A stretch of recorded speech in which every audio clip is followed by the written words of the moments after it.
Somebody get Reverend Hayes over there. I mean, Sanford.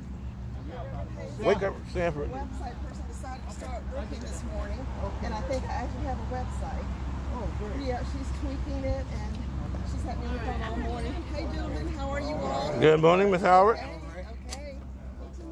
Thank you so much. How good to see you, Mr. Barnes. So I Kimberly ordered WER On her way. Well, she waited for her to call me back. She wanted your phone number, but I don't know. Oh, okay. Well, on the press release, I think we took her release's telephone number. Yeah, you have your phone with you. Okay. Now you want to check your phone? We don't recognize anybody because we're all masked up, but we all here. This Milton, Florida is in here in the house, and that's Johnny Blackman in case he's wanted by anybody. If there's a reward, send it to Sabu Williams at P.O. Box 15. Oh, look at them. Yes, this is we're over here in Pensacola at the Martin Luther King Memorial, right across the street from the federal courthouse. We're here to support this young lady right here, Attorney Cheryl Howard, who was denied access to the ballot. She was trying to run for U.S. Congress District 1, the race in which Matt Gaetz is in.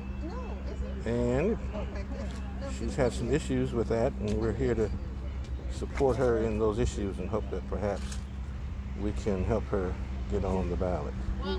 We're about to start this press conference, which is why we're all here. Yes, Reverend Hayes, you can come now. He said he's on a webinar. Oh, he's on a webinar. I got one. No. That's Reverend Sanford Hayes from Fort Walton Beach over there. Webinar. That's it. What kind of webinar? Anyway. Reverend Mike. Yes, I heard. Brown. Well, he basically did. This young lady is running for city council in I don't think they got reversed. Pensacola. That means that they have gotten And this is the candidate, name on the ballot. one individual who wanted to be the candidate for this is to give also Congress. the state a chance if they want to rebut, which I talked to the attorney, and they've already said they're not going to challenge it because they already knew that what happened was wrong. And so, I found This is the president of the Northwest Florida Voter League. and I'm gonna basically, if we don't raise resources. Okay, yeah, oh yeah, that's one of the issues that I'm talking about. Are you recording? I am, but that's the camera we're using, right? Okay, this is some, I'm on Facebook Live too, but I'm just making sure that somebody's out here seeing something. Oh, I don't. You don't want to what? Oh, the lady with the hand in front of her face is also running for office right here in Pensacola. you have to come here to Sister take Broughton. one of you because we're having a press conference.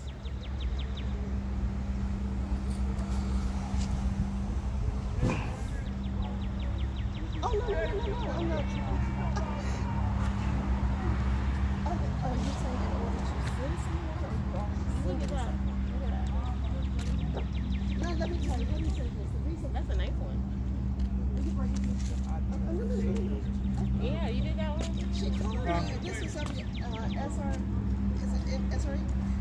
WRNE, and Kimberly, and she says, so tell me your side of the story. And so I said, well, to hear my side, you have to come to the press conference. That's why. Oh, okay. And so she said,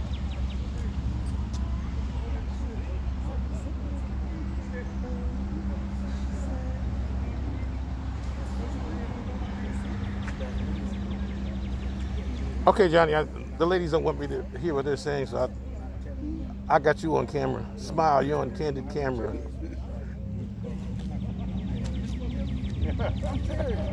Or I think the ladies are afraid that if I zoom in on them, they're gonna, what they're talking about over there, gonna get on camera. I can understand that. This is Brother Larry Williams. He's running for ECUA here in Pensacola.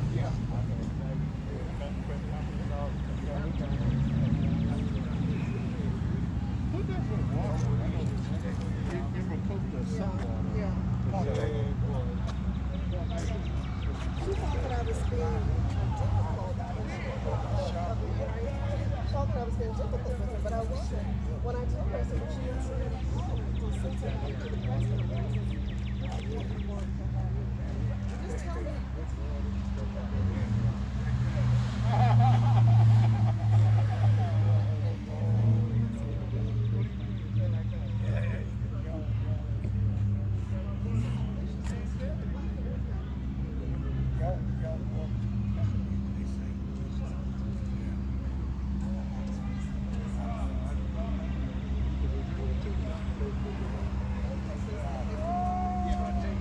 All right, we're still waiting for this action to get underway. Right, Felton? Yeah. Oh, yeah. You talking to somebody? No. I'm just on Facebook Live. Oh, I'm just recording at Facebook Live. Oh, yeah. We're waiting to get started. What's your sign say, Felton? Let's get your sign here. This pretty much tells the story of why we're here.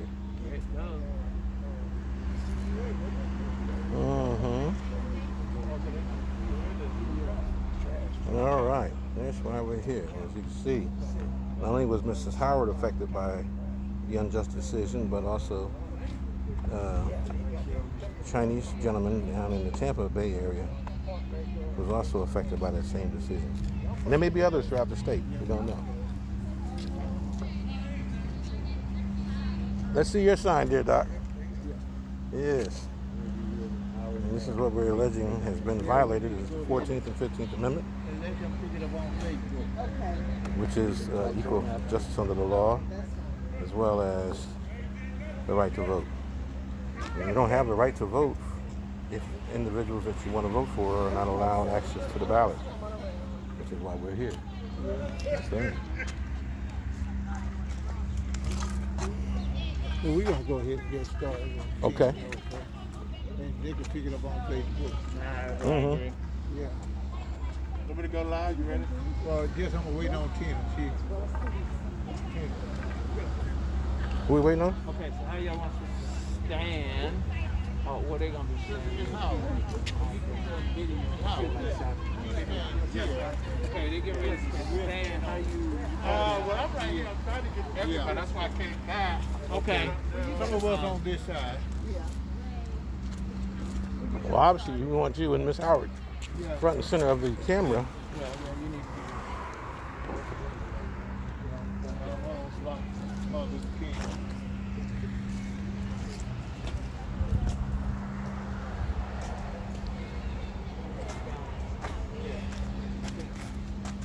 Okay, I see everybody. I'll Put just, somebody on the other side. sir. We need to balance by putting somebody on Well, the it's other always nice to balance. Yeah. side. How's this? We still have Okay, Miss Broughton. pick up the voice and all. That's all. Yeah, will we pick up the voices from way over there? That's always an issue.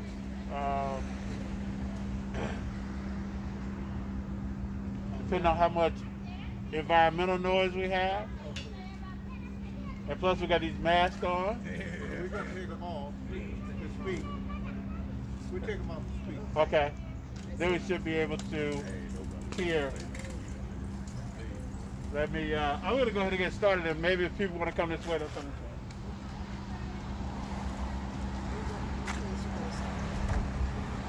way. Yeah, I see a whole lot of my family's on here watching. If you don't see me in the pictures, because I'm holding the camera. Mm-hmm. Even some boots. You even see me? Yeah. All right, I'm going to get over here. There you go. I see you. Turn around and look.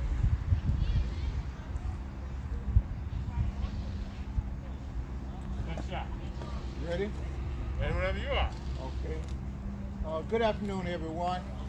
We of the Northwest Florida Voters League are here to protest some inaction and some injustices done to candidates who are running for the U.S. House of Representatives. Ms. Cheryl Howard, who is a Democrat, and Mr. Yukon Zhao, who is a Republican. Both were denied the ballot even after they had put forth their filings in the right time. They failed to be allowed to be on the ballot.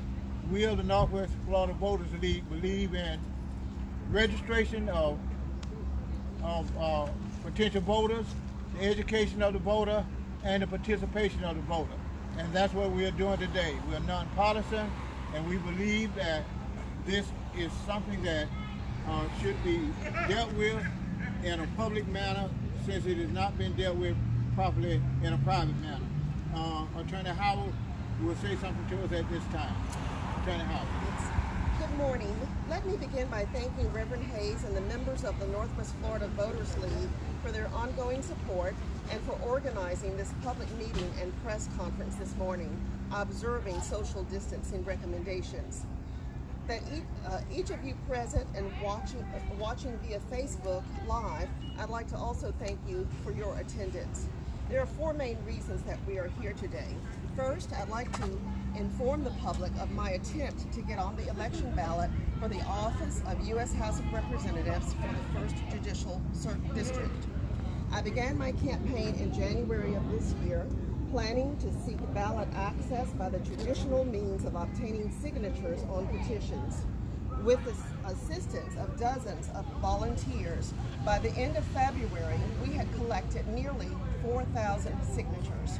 We had a plan, and we were working our plan, which largely depended upon canvassing, also known as knocking on doors, and attending as many political forums as possible to speak and simultaneously obtain signatures on the petitions.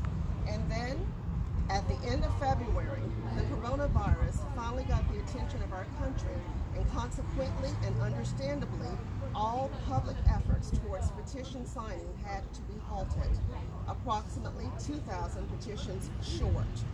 The Florida Democratic Party sought an extension from the Secretary of State for more time to acquire signatures, and that request was denied. Seeing little to no opportunity to continue, since in this state online petitions were also not an option, my campaign slowed.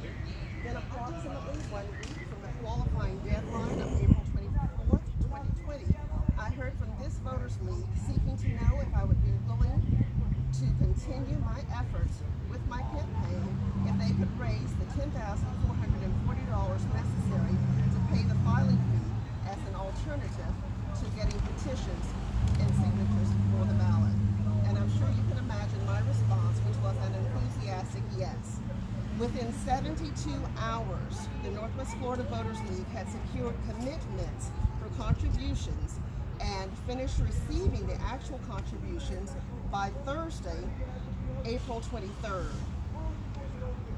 On that same day, that Thursday, which was the day before the funds were due, I contacted the Division of Elections and spoke with a representative to confirm what was necessary to be done in order to avoid any problem with receipt of my candidate's oath and the check from my campaign account so that I could be considered as a qualified candidate.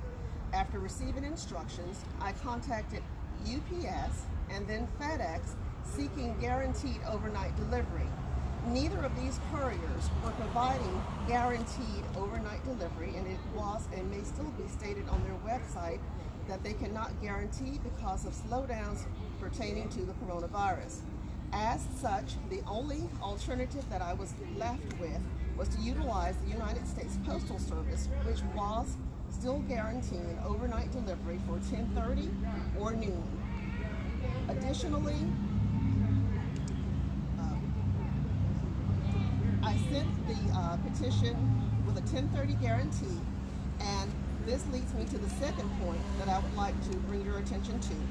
The petition was received, the check and the candidate's oath were received in Tallahassee at the official address of the Division of Elections on Friday morning, 9:30 a.m. approximately.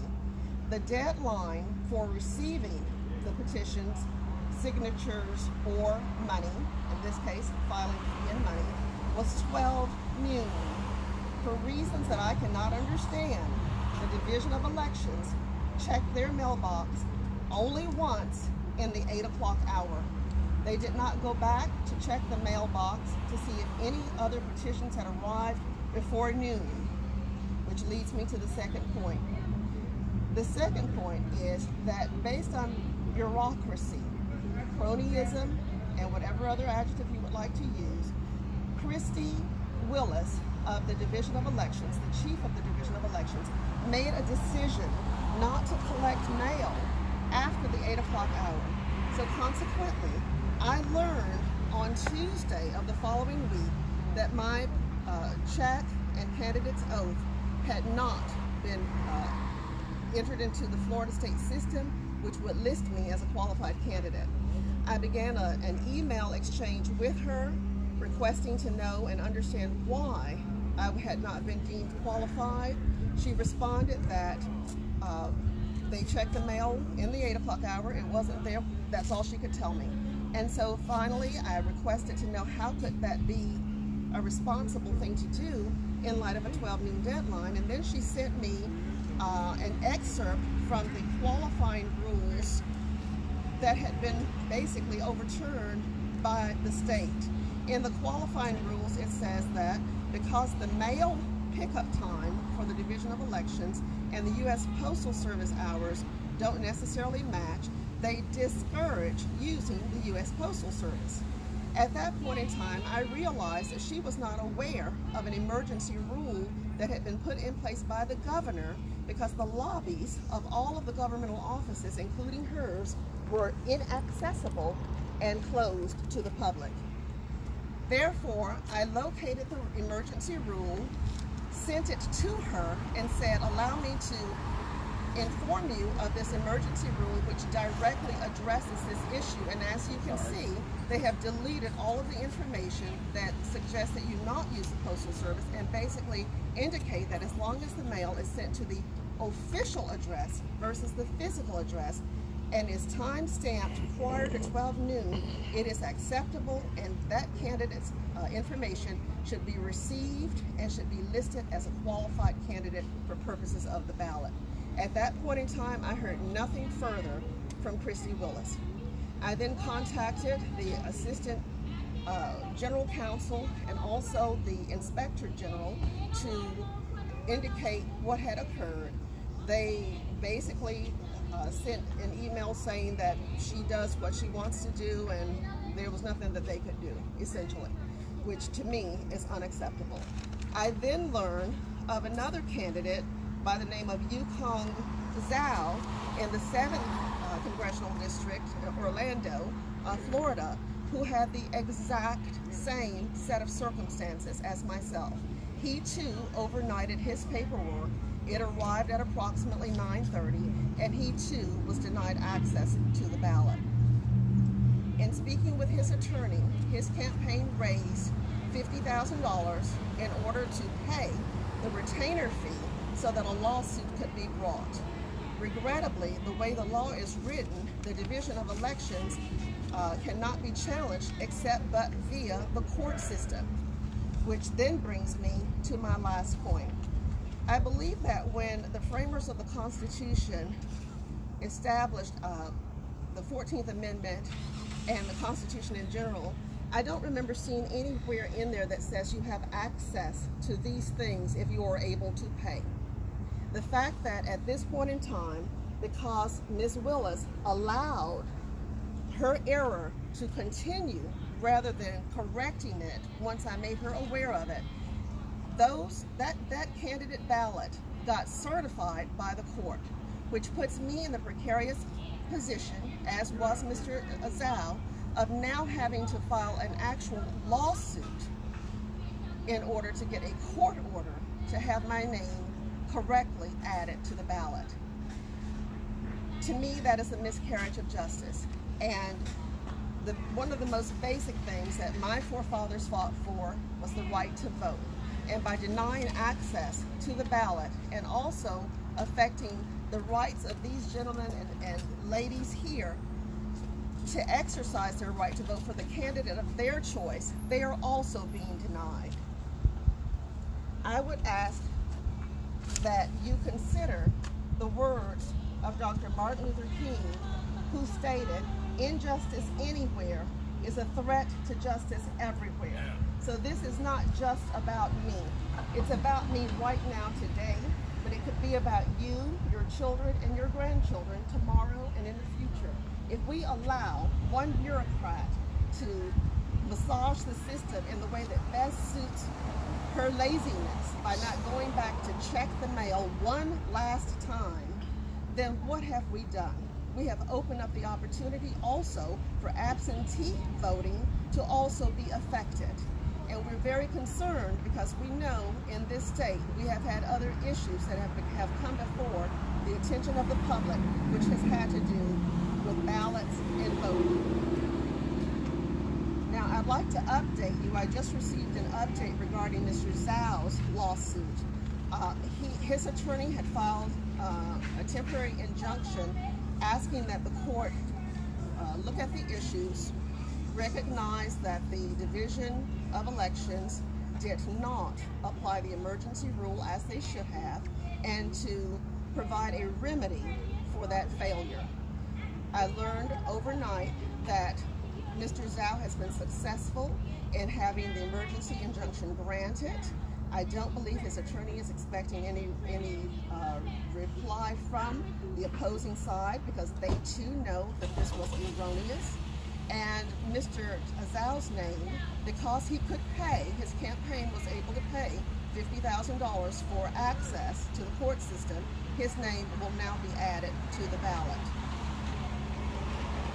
At this time, I would like to offer any of you who are watching the opportunity to get involved with the political system, get involved with the very important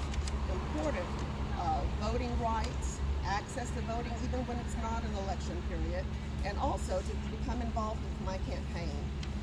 I believe my website is up. It's votecherylhoward.com. You may go there to see my platform and learn more about me.